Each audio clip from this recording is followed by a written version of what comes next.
तो नमस्कार देवियों और सज्जनों, स्वागत है आप सबका एक और नए वीडियो में। सबसे पहले ये बताओ हालचाल कैसे? हालचाल बढ़िया है सबके? मेरे भी हालचाल एकदम बढ़िया है। तो आज जो टॉपिक हम स्टार्ट करने जा रहे हैं that is the one of the most awaited topics में से एक, क्योंकि आधे लोगों ने तो मान लिया था कि आई एम जंक्शन ये टॉपिक कराएगा ही नहीं। The name of the topic is ratio. तो रेशियो की हिंदी क्या होती है हमें पता नहीं है, I am very sorry for that. अब रेशियो सर होता क्या है? रेशियो मान लो कि कोई चीज़ है A अपॉन B, ठीक है। इसको रेशियो के टर्म्स में हम लिखते हैं A/B। देखो इसमें एकदम डीप इनटू द मीनिंग हमें जाने से मतलब नहीं है, बस जो चीज़ें अभी इनिशियली बताऊंगा ना उनको याद करो। कहते हैं लोग कि मैथ्स याद नहीं करते, बट गलत कहते हैं, ठीक है। अभी जितना कुछ चीज़ें होती है जो आपको याद करना ही पड़ता है। एक बात बताओ, सारा मैथ सॉल्व होता है फॉर्मूले से, फॉर्मूला याद ही नहीं करते क्या कि बैठ के डिराइव करने लगते हो? तो फिर तो कुछ चीज़ें मान लो, तो A/B है ना, तो उसको हम रेशियो में कहते हैं A/B। अब कैसे? अब समझ लो आपके पापा के पास 56 रुपीज़ थे, हाँ। उन्होंने कहा कि आप दोनों बच्चे हो A और B, आप दोनों इस तरीके से बांटना कि आपके पास 4 यूनिट आए, आपके पास 3 यूनिट आए, ठीक है। मतलब कि at the end of the day जब आप अपने और अपने भाई या बहन के पैसे देखो तो आपको ये दिखे कि आपके पास जो पैसे हैं वो 4/3 के रेशियो में। समझ में आया कि आपके पास उस पैसों का 4 हिस्सा है और आपके सिबलिंग के पास उन पैसों का 3 हिस्सा है। अच्छा यस सर, तो सर कैसे निकाले? सर A/B में पैसे बांटने, यानी कि 4:3 में, हाँ, यानी कि what 4x + 3x equal to, sir अगर मैं इसको रेशियो को मान लूँ, रुको ये चीज़ और अच्छे से बताओ, तो 4:3 होगा। हाँ सर 4:3 होगा। एक मिनट रुकना, ढक्कन बहुत इरिटेट कर रहा है। हाँ, तो 4:3 होगा सर। यस सर 4:3 होगा। तो 4:3 होगा सर। मैं ऐसा मानता हूँ कि A के पास 4x पार्ट है और B के पास 3x पार्ट है। x क्या है अभी पता चल जाएगा, ठीक है। हाँ सर, और A और B दोनों को मिलने कितने सर? मिलने उनको 56x है, मतलब 56 रुपीज़ है दोनों को मिला के। तो A का हिस्सा प्लस B का हिस्सा इज इक्वल टू 56। तो आपका 7x की value is coming out to be as 56, यानी कि x की value is coming out to be as 8। मतलब कि x क्या था? x हमने कॉन्स्टेंट वेरिएबल मान लिया था, ठीक है। A/B के रेशियो 4:3, तो हमने मान लिया कि A के पास 4x पार्ट है और B के पास 3x पार्ट है। एंड उसके बाद हमने सॉल्व किया तो 4x + 3x टोटल अमाउंट में बांटना था। x की वैल्यू 8 आई, यानी कि सर 4x की वैल्यू कितनी है? 32। अरे कैसे लिखते हैं, हाँ। और 3x की पार्ट की वैल्यू कितनी है? 24। बिल्कुल सही। तो यानी कि 24 रुपये आपके सिबलिंग के पास है और 32 रुपीज़ आपके पास है। तो यही था आपके पापा के कहने का मतलब कि इस तरीके से बांटना कि 4 यूनिट आपके पास जाएं और 3 यूनिट आपकी बहन के पास, ये सिबलिंग जो भी है, मतलब मेरी बहन है सिबलिंग इसलिए मैं बोल रहा हूँ, तो आपकी बहन के पास जाए। बिल्कुल सही, ये क्लियर हुआ।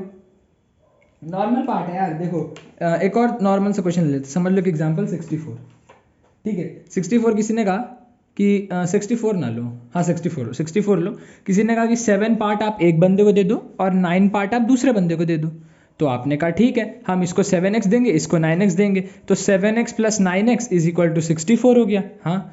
तो 16x कितना हो गया? 64। तो x की वैल्यू कितनी हो गई? 4।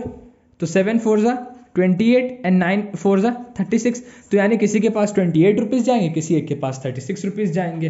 गली में बहुत सारे कुत्ते शोर मचा रहे, तो प्लीज़ उस बातों पे आप ध्यान मत देना। फिर से सॉरी कह दे रहा हूँ, मैं क्या कर सकता हूँ इस चीज़ के लिए, ठीक है। तो x की वैल्यू इज 28 और दूसरी वैल्यू 7x की वैल्यू इज 28 एंड 9x की वैल्यू इज 36। तो 28 और 36 ऐसे हमने 64 को 2 हिस्सों में डिवाइड कर दिया। ये था आपका बेसिक ऑफ रेशियोज। इससे मैं इससे क्वेश्चन कभी आएगा नहीं, लेकिन ये बताना जरूरी था ताकि अगर आपको ना पता हो तो हम बता दें। इसके बाद the next thing that is striking my mind, इसकी कई बार बच्चे क्वेश्चन मैं बताता हूँ, क्वेश्चन आता है एग्जाम में कि A/B आपको दिया गया है एज 7:8 एंड B/C आपको दिया गया है एज 12:13, ठीक है। A/B की रेशियो आपको 7:8 दी गई है एंड B/C की रेशियो आपको 12:13 दी गई है।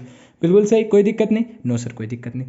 अब आपसे क्वेश्चन में क्या दे रहा है कि A/B/C निकाल दो, है कोई सेंस है इस बात का? बहुत सेंस है, अभी नहीं आ रहा होगा लेकिन जब मैं बता दूंगा। तो सर इसको करें कैसे? एक काम करो, सबसे पहले लिख लो A/B/C, ऐसे लिखना एकदम अच्छे से, ठीक है। अब A/B की रेशियो कितनी दी गई है सर? 7:8। B/C की रेशियो कितनी दी गई है? 12:13। अच्छा अब क्या करें सर? अब कुछ नहीं करना, 8 को तुमने 12 से मल्टीप्लाई कर देना, और मतलब जो कॉमन दिखे ना दोनों में, उन दोनों का मल्टीप्लाई कर दो, और 12 को तुमने 8 से मल्टीप्लाई कर देना। तो 8 × 12 और 12 × 8 तो एक ही बात होती है, हाँ आंसर में एक ही बात होती है, यहाँ पे नहीं। अब तुम देखो A/B अगर एक रेशियो में 7/8 के, तो तुम एक चीज़ से नीचे मल्टीप्लाई करते हो, उसी चीज़ से ऊपर मल्टीप्लाई करते हो, so that the ratio is maintained through out. ऐसा तो कभी करोगे नहीं कि ऊपर y से मल्टीप्लाई कर दोगे नीचे x से, नहीं, आप हमेशा एक ही चीज से मल्टीप्लाई करते हैं so that the ratio is maintained through out. बिल्कुल सही, हाँ सर, बात तो आपकी एकदम सही है कि हम एक ही चीज से मल्टीप्लाई करते हैं so that the ratio is maintained through out. तो कोई दिक्कत नहीं है। a to b में आपने b को 12 से मल्टीप्लाई करा तो ये आपका 8 × 12 बन गया, हाँ सर। और a to b में अगर 8 को आपने 12 से मल्टीप्लाई किया यानी कि आपको 7 को भी 12 से मल्टीप्लाई करना पड़ेगा, हाँ सर। सेम गोस अगर यहाँ पे 7:8 की जगह 12:13 कर दूं तो अगर मैं 12 को y से मल्टीप्लाई करा तो मुझे 13 को भी तो y से मल्टीप्लाई करना पड़ेगा ना, to maintain the ratio throughout. ऐसा तो करूंगा नहीं कि 12 को x से मल्टीप्लाई कर दूंगा और 13 को y से मल्टीप्लाई कर दूंगा, बिल्कुल नहीं। तो आपने 12 को किससे मल्टीप्लाई किया है सर? 12 को हमने 8 से मल्टीप्लाई किया है, तो जो आपका 12 × 8 होगा वही नीचे यहाँ पे 13 है तो 13 × 8 हो जाएगा। जिस चीज से आपने इसको मल्टीप्लाई किया उसी चीज से आपको इसको, जिस चीज से आपने इसको मल्टीप्लाई किया उसी चीज से आपको इसको मल्टीप्लाई करने का पड़ेगा टू मेंटेन द रेशियो। तो कितना है? 12 7 84, 12 8 96, 13 8 104। कोई पूछे तो 84:96:104 is the ratio of A:B:C। इससे आसान और इससे बेटर तरीका आई डोंट थिंक कि कोई होगा अगर आपको 3 नंबर का रेशियो निकालना है। बिल्कुल सही, कोई डाउट? अब इसको 2 से काट लेना, कटेगा 4 से कट जाएगा शायद, है ना? 4 से कटेगा, कितना कटेगा? 21 24 और 26, हाँ 21 24 26 ये आएगी आपकी A:B:C की रेशियो। बिल्कुल सही, कोई डाउट? Very good. एक क्वेश्चन अभी मैं लिख रहा हूँ पॉज करके, वो क्वेश्चन सॉल्व करते हैं। 3 वेरिएबल का ही क्वेश्चन होगा, ठीक है? क्रिकेट का क्वेश्चन है तो लड़के बहुत खुश हो जाएंगे। तो एक क्वेश्चन लिख रहा हूँ, पॉज करके 1 मिनट। अभी आपका 3 वेरिएबल का क्वेश्चन है, 1 मिनट फोकस हट गया, हाँ। ये आपका 3 वेरिएबल का क्वेश्चन है कि एक सीरीज था, उसमें सचिन ने, वीरेंद्र सहवाग ने और युवराज सिंह ने मिलकर 570 रन बनाए, मतलब तीनों के रन मिला के। अच्छा, थोड़ी देर बाद ये फाइंड किया गया कि सचिन और युवराज के रन का रेशियो 3:2 था और युवराज और वीरेंद्र सहवाग के रन का रेशियो भी 3:2 था। अब ये मत समझ लेना कि युवराज और वीरेंद्र सहवाग का 3:2 है, सचिन और युवराज का भी 3:2, तो तीनों ने सेम बना गया। अरे नहीं लाला, सचिन के अगर 3 रन थे तो युवराज के 2 रन थे, और अगर युवराज के 3 रन थे तो वीरेंद्र सहवाग के 2 रन थे। इस तरीके से मैनेज होना है। फिर से कंफ्यूजन है, कोई दिक्कत नहीं, हम 3 लिख लेंगे, सचिन, युवराज, वीरेंद्र सहवाग। वाई से मुझे यश याद आ रहा है बट हम युवराज पे टिकेंगे। यश अच्छा खेलता है बट इतना नहीं कि इंडिया के लिए खेल पाए। तो सचिन, युवराज, वीरेंद्र सहवाग कितना है? 3:2। सर इनका कितना है? 3:2। Very good. हमने इसको किससे मल्टीप्लाई किया है? 3 को 2 से, ठीक है। ऊपर का 2 किससे मल्टीप्लाई हो रहा है? सर 3 से मल्टीप्लाई हो रहा है, तो यहाँ पे भी 3 है तो ये किससे मल्टीप्लाई हो जाएगा? 3 × 3 से, 2:3। नीचे का 3 किससे मल्टीप्लाई हुआ है? 2 से, बिल्कुल सही। नीचे का 3 2 से मल्टीप्लाई हुआ है तो ये वाला 2 भी ऊपर वाले 2 से ही मल्टीप्लाई होगा, तो दिस इज 2 × 2, दिस इज 9:3, 2 6 2 2 4। ये है रेशियो सचिन युवराज वीरेंद्र सहवाग के रन का। आई नो अभी लाइट ने थोड़ा सा पागलपना किया था, पता नहीं क्या हो गया लाइट को, ब्लिंक ऑफ हो रहा है, may be because of voltage shortage. थोड़ा सा आज लाइट का इशू है मेरे एरिया में, तो इसी वजह से ऐसा बार बार हो सकता है, बट मैंने दोनों लाइट इसीलिए ऑन कर रखी है, ठीक है? तो एक बंद होगा तो प्लीज़ बुरा मत लगाना, डिसलाइक कर देते हैं लोग वीडियो को, प्लीज़ ऐसा मत किया करो यार, बुरा लगता है। भाई समझ के बोल रहा हूँ, भाई तो मानते हो ना यार अपना, कम से कम वो भी भाई मानती थी, तुम लोग भी मान लो। तो पढ़ाओ मास्टर, कहाँ बकवास की बातें। हाँ, तो सचिन युवराज विराट, इनके रन्स का रेशियो कितना आ गया? सर इनके रन्स का रेशियो आ गया आपका सॉरी, इनके रन्स का रेशियो आ गया सर 9:6:4।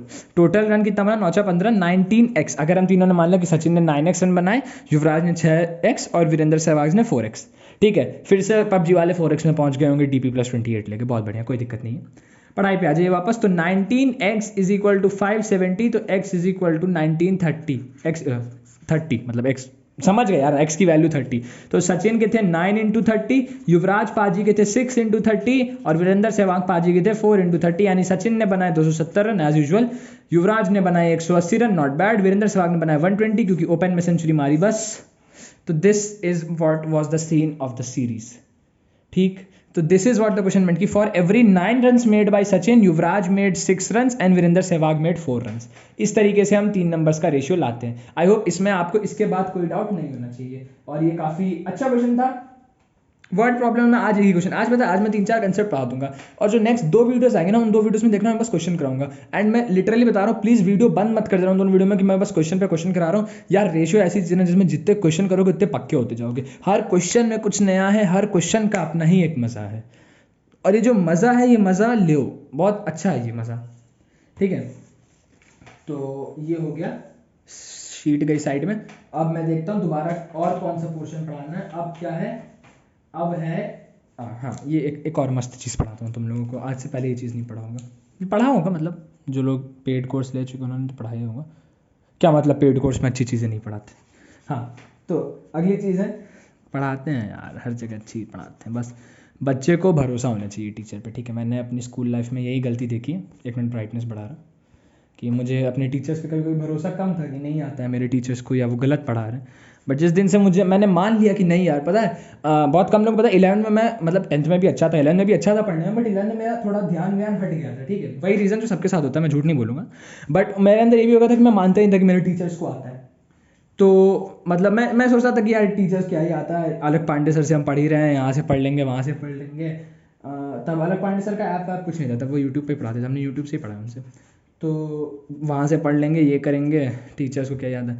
तो 11th में फिर आया, रिजल्ट अच्छा नहीं आया, पास हो गए but result was not good, not what I thought. फिर मैं एक दिन घर पे बैठा था, मतलब 11th के एग्ज़ाम्स हुए भी नहीं थे, इट वाज जनवरी और फरवरी में मेरे स्कूल में 11th के एग्ज़ाम्स होते थे। तो थोड़ी बातें कर ही लेते हैं जब कर रहे हैं। तो मैं बैठा था ना, तो पापा ने पूछा क्या हो गया, बहुत चिड़चिड़ा था, मैं कोचिंग से वापस आया था। तो मैंने बोला कि कुछ समझ ही नहीं आ रहा है, कोचिंग वाले सर ने कहा ऐसे करो, स्कूल वाले सर ने ऐसे कहा, मुझे तो स्कूल वाले मैम और सर का ज़्यादा समझ पहले अच्छा नहीं लगता था, अब थोड़ा थोड़ा उनसे समझ में आ रहा है। तो पापा ने एक बात ही कही कि यार जब तू छोटा था ना, तो तुझे बस उतना ही समझ में आता था जितना तू बोर्ड पे देखता था। अगर तूने कोई चीज़ बोर्ड पे नहीं देखी तो वो चीज़ तुझे कभी समझ ही नहीं आएगी ज़िंदगी में। तो इस बात को लेकर मैंने रात भर सोचा कि ऐसा उन्होंने क्यों किया। अगले दिन मैं स्कूल में गया ना, मैं अपने दोस्तों के साथ नहीं बैठा, मैं अलग बैठा। मैं रोज लास्ट सीट पे बैठता था, लेकिन उस दिन मैं जाके फर्स्ट सीट पे बैठा। फर्स्ट सीट पे मैं बैठा और फिजिक्स की क्लास में, मुझे आज भी याद है, मेरी टीचर पढ़ा रही थी। तो मैंने कुछ नहीं किया, मेरे दोस्त लोग वहाँ लास्ट सीट पे मजाक उड़ा रहे थे कि मैं आगे क्यों बैठा, मैं कभी आगे नहीं बैठता था ये वो। बट मैं बैठा रहा, मैं बैठा रहा और मैं पढ़ता गया। मैंने 1 घंटा वो लेक्चर पूरा ध्यान से सुना, एंड आई ऑब्जर्व कि मेरी मैम ने कुछ गलत नहीं पढ़ाया।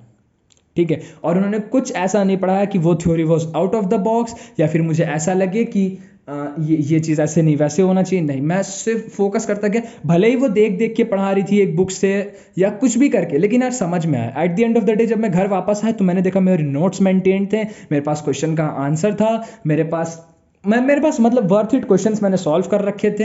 एंड अब अगर मैं पेपर थ्योरेटिकल भी आ गया तो मेरे पास डेफिनेशंस भी लिखे हुए थे।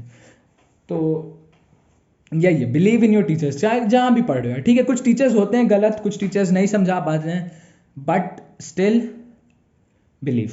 बस एक दिन के लिए आंख बंद करके भरोसा करके जाओ कि हाँ भाई जिस टीचर से पढ़ रहे हैं ना उनको सब आता है। सही बता रहा हूँ, थोड़ी बकवास हो रही है बट मैं सच बता रहा हूँ। एक दिन के लिए बिलीव कर लो कि भाई जिससे पढ़ने, खुद सोचना भाई, तू 17 साल का, जितने साल का तू है ना उतने साल से वो लोग वहाँ पे उस स्कूल में बैठ के पढ़ा रहे हैं। ठीक है, तो ये सब चीज़ें मान के चला करो। कुछ तो किया ही होगा उन्होंने अपनी ज़िंदगी में। खैर वापस आते पढ़ाई पे, बहुत बकवास हो गई लेकिन ये अच्छा लगता है मुझे बात करने तुम लोग से। तो A is to B, B is to C, C is to D और D is to E, ये 4 टर्म्स दी गई हैं, मतलब आपको रेशियो। आपसे क्वेश्चन कह रहा है कि you give me the answer of A is to B is to C is to D is to E। अरे सर ये क्या बात कर रहे हैं। हाँ अब लाला प्लीज़ 1 मिनट, मैं पहले ही क्लियर करता हूँ। ये करने के लिए आपको 2 is to 3, फिर 3 is to 4, फिर कहाँ 6 is to 7 ना, नहीं 1 minute, B is to C कितना है, 3 is to 4 is to 5, अच्छा 4 is to 5, C is to D 6 is to 7 and D is to E is 8 is to 9। ये करके ये नहीं सोचना है कि 3 4 से मल्टीप्लाई होगा तो 5 को मैं 3 से मल्टीप्लाई कर दूंगा, फिर 5 3 से मल्टीप्लाई होगा तो 6 भी 5 से मल्टीप्लाई होगा, फिर 7 भी ऐसे ही होगा, 8 भी ऐसे होगा, 9 सॉरी पागल हो जाओगे अगर ये तरीका करोगे, सही बता रहा हूँ पागल हो जाओगे। उससे बेटर क्या है सर, कोई अच्छा तरीका है आपके पास? हाँ मेरे पास एक बहुत बढ़िया तरीका है। क्या सर? मैं दिखाता हूँ। इसका दूसरा साइड अभी यूज़ कर लेंगे, बट अभी इस पेज की मुझे ज़रूरत है फॉर राइटिंग द रेशियो। तो वेट लेट्स डू दिस, मैं फिर से लिख ही लेता हूँ। हाँ, अगर आपको A is to B की रेशियो याद है तो दैट वाज 2/3, तो मैं कह सकता हूँ कि A/B is 2/3। हाँ सर। B/C is 4/5। हाँ सर। C/D is 6/7। हाँ सर। D/E is 8/9। बिल्कुल सही। A is to B, B is to C, C is to D and D is to E, ये है चारों। हाँ अब क्या करो, तुम मेरी बात सुनते जाना, बस जैसा बोल रहा हूँ उस चीज़ को ध्यान दो। A is to B is to C is to D is to E निकला। A का पहला एलिमेंट देखो 2। A में सारे न्यूमरेटर्स को मल्टीप्लाई कर दो, 2 into 4 into 6 into 8। ठीक, सारे सारे नंबर्स का न्यूमरेटर। बी के लिए आप पहला डिनोमिनेटर लो और बाकी तीनों न्यूमरेटर लो, मतलब 3 इंटू 4 इंटू 6 इंटू 8। अच्छा, सी के लिए पहले दो डिनोमिनेटर लो और बाकी दो न्यूमरेटर लो, यानी कि 3:5:6:8। This is your C. ठीक है। डी के लिए थोड़ा ऑर्डर ब्रेक हो रहा है, बट डी के लिए आप पहले तीन न्यूमरेटर लो, पहले तीन डिनोमिनेटर लो और चौथा न्यूमरेटर लो, मतलब 3:5:7:8। और ई के लिए चारों डिनोमिनेटर लो, 3:5:7:9। इसको सॉल्व करने पे जो भी आएगा ये होगा आपका A:B:C:D:E का रेशियो, यानी कि 2:4:6:8, 3:4:6:8, 3:5:6:8, 3:5:7:8, 3:5:7:9। ये जो है ना, ये है आपका रेशियो ऑफ A:B:C:D:E। इन 5 टर्म्स का ratio will be denoted by this. कैसे किया मैंने, ट्रिक विक है वो सब, मैं अभी थ्योरी में नहीं जाऊंगा। ठीक है, अभी के लिए आप इतना याद रखो कि A निकालने के लिए 0 डिनोमिनेटर इंटू ऑल न्यूमरेटर। अब क्या होगा, B निकालने के लिए 1 denominator into remaining numerator, C निकालने के लिए 2 denominator into remaining numerator, D निकालने के लिए 3 denominator into remaining numerator, and E निकालने के लिए 4 डिनोमिनेटर इंटू 0 न्यूमरेटर। क्योंकि D:E के बाद कोई भी टर्म है ही नहीं। अगर यहाँ पे E:F होता ना, तो हम 3:5:7 और E:F की वैल्यू मान लो आपको दी गई होती 6/7, तो हम करते 3:5:7:9 इंटू 6 अगर हमें F भी निकालना होता, अगर यहाँ पे F भी निकालता, बट सिंस हमें D/E पे खत्म हो रहा है तो we are not considered about anything else. बिल्कुल सही, ये तरीका याद रखना। अब मैं अपने नोट्स में से दिखा देता हूँ कैसे मैंने लिखा है, जब फोटो में आएगी तब भी देख लेना।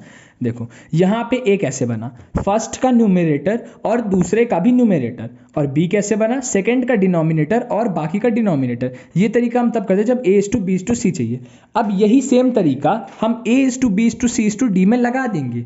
मना करने के लिए पहले A के न्यूमरेटर बाकी सबके न्यूमरेटर से ही मल्टीप्लाई कर दिया, ए के न्यूमरेटर को बाकी सबके न्यूमरेटर से ही मल्टीप्लाई कर दिया। बोलने में थोड़ा कविता जैसा लग रहा है, लेकिन सुनने में भी आनंद है। फॉर बी के लिए ए के बाद अब बी का भी ऐसे ही लिखेंगे, बी का डिनोमिनेटर इंटू सबका न्यूमरेटर। जब अपने पास A:B था तब हमारे पास ए से पहले कोई भी डिनोमिनेटर था नहीं, इसीलिए हमने सारे न्यूमरेटर लिए। सी के लिए पहले 2 डिनोमिनेटर और द नेक्स्ट 2 न्यूमरेटर, डी के लिए पहले 3 denominator and the next numerator, और ई के लिए चारों डिनोमिनेटर।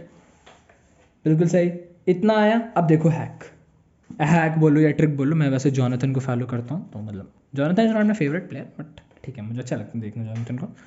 तो अब देखो हैक, ए क्या है, 0 denominator into all numerator, B क्या है, पहला डिनोमिनेटर इंटू रिमेनिंग न्यूमरेटर, वही जो चीज़ मैंने लिखवाई ना 1 2 3 4 डिनोमिनेटर इंटू 0 न्यूमरेटर। इसका डिनोमिनेटर हो गया, उसको छोड़ बाकी का न्यूमरेटर। बहुत सही चीज़ है, भूलना मत भाई, थारा भाई जोगिंदर कह रहा है, भूलना मत। This is the best trick to find A:B:C:D:E right now on the internet. ठीक है, मैंने भी इंटरनेट से सीखा भाई, इंटरनेट से सीखना चाहो तो बहुत कुछ सीख सकते हो, लेकिन तुम सीखते कहाँ, तुम्हारा ध्यान तो। और बताओ इंस्टा पे क्या आईडी है तुम्हारी, उसी पे लगा रहता है, रीलें स्क्रॉल करते रहते हो। और यार तुम लोग इंस्टा पे मेरे पेज को फॉलो क्यों नहीं करते हो, IM जंक्शन को इतनी बार बोला है, डिस्क्रिप्शन में लिंक है, फॉलो कर लेना, बता रहा हूँ मैं। इतना अच्छा नहीं लगता, बताओ अपने लोग ही फॉलो नहीं करते हैं, दूसरों से क्या बोलूँ मैं कि तुम लोग फॉलो करो। लोग बोलते हैं कि आपके अपने बच्चे तो फॉलो करते नहीं, हम क्यों करें। सही बात है यार, हमारे अपने बच्चे फॉलो नहीं करते। चलो एक होमवर्क क्वेश्चन लिख रहा हूँ, टाइम स्टैम्प के साथ आंसर बताना। The homework question is A:B:C:D:E निकालना है। ठीक है, आपको बताना है इसका आंसर क्या आएगा।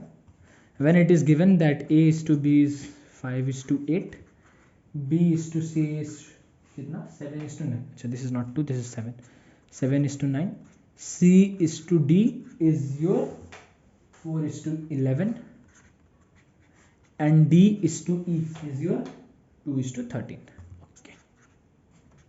2:13। ये है तुम्हारा A:B, B:C, C:D और D:E।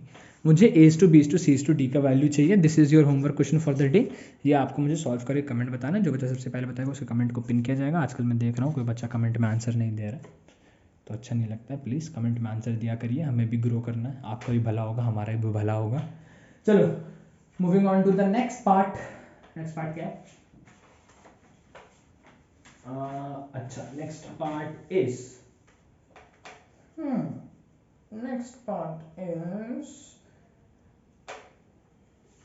A by B is equal to B by C is equal to C by D is equal to 3/4।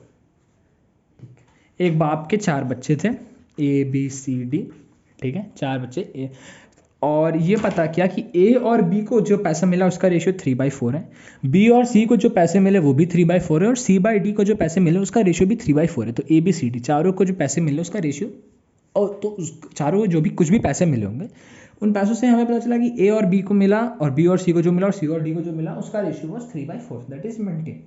Oh very nice. हाँ, अब क्वेश्चन कह रहा है if B gets 308 less than D, मतलब कि B को जितने ही पैसे मिले, D को जितने ही पैसे मिले, उसमें से जब आप 308 रुपीज़ माइनस कर दोगे उतने पैसे B को मिले। ओह वेरी नाइस। आपको A B C D चारों को रिस्पेक्टिवली कितना अमाउंट मिला ये कैलकुलेट करना है। एंड आई नो मेरे बच्चे बहुत स्मार्ट है, वो ज़रूर सॉल्व कर लेंगे। तो वापस आते हैं। A:B was given to as 3/4, B:C was given to as 3/4, C:D was again given to as 3/4। A:B:C:D निकालना है। तो सबसे पहले A कितना होगा, सारे न्यूमरेटर यानी 3 × 3 × 3। B कितना होगा, पहला डिनोमिनेटर इंटू बाकी न्यूमरेटर। C कितना होगा, पहले के दो न्यूमरेटर डिनोमिनेटर 4 × 4 इंटू चौथे का न्यूमरेटर। और D कितना होगा, 4 × 4 × 4। बिल्कुल सही। तो we have A as 27, B as 36, C as 48 and D as 64। बिल्कुल सही। A is 27, B is 36, C is 48 and D is 64। अब क्वेश्चन क्या कह रहा है कि if B gets 308 less than D, ये भाई इनकी वैल्यू नहीं है, ये A:B:C है, ठीक है, इक्वल टू गलती से लग गया, please ignore. If B gets 308 less than D, ठीक है, मतलब कि D के पास अगर जितना ही पैसा उसमें से B का पैसा का डिफरेंस इज 308। पेन खत्म हो गया, कल फिर से लाना पड़ेगा, 4 रुपये का नुकसान। नहीं नुकसान क्या, फ़ायदा है। This is like an investment for me, ठीक है। अगर मैं आप लोग पे इन्वेस्ट कर रहा हूँ तो आप लोग को ज्ञान मिल रहा है, आप लोग को डिग्री मिलेगी, आप हमारा नाम लोगे, हमारा दिल खुश होगा। हम भी जब ऊपर जाएंगे तो ऊपर वाले को हिसाब देंगे कि हमने ज़िंदगी में कुछ तो अच्छा किया। तो D - B 308। तो D के पास हम मान लेते 64x था, और B के पास हम मान लेते 36x था, C के पास 48x और A के पास 27x, ठीक है, इतना हमने मान लिया। D के पास 64x था, B के पास 36x था, यानी डिफरेंस कितना था, difference was 28x is equal to 308। This was the difference. हाँ, इसको सॉल्व करें, x की वैल्यू कितनी है, 280 प्लस 28, x की वैल्यू विल बी 11, x की वैल्यू विल बी 11। हाँ, x की वैल्यू 11 है। अब A B C D चारों को कितने पैसे मिले, ये आपका होमवर्क क्वेश्चन है, आपको सॉल्व करके आंसर बताना। जो बच्चा सबसे पहले बताएगा उसके कमेंट को पिन कर दिया जाएगा। बिल्कुल ठीक, वेरी नाइस।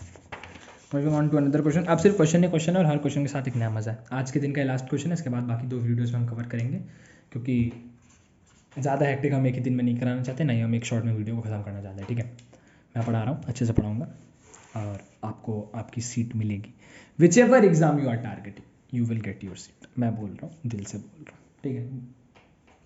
चलो नेक्स्ट क्वेश्चन क्या कह रहा है, नेक्स्ट क्वेश्चन कह रहा है कि A:B to C is how much? A:B to C is 1:2 1/4 1/5, ठीक है। A:B to C is 1/2 1/4 1/5।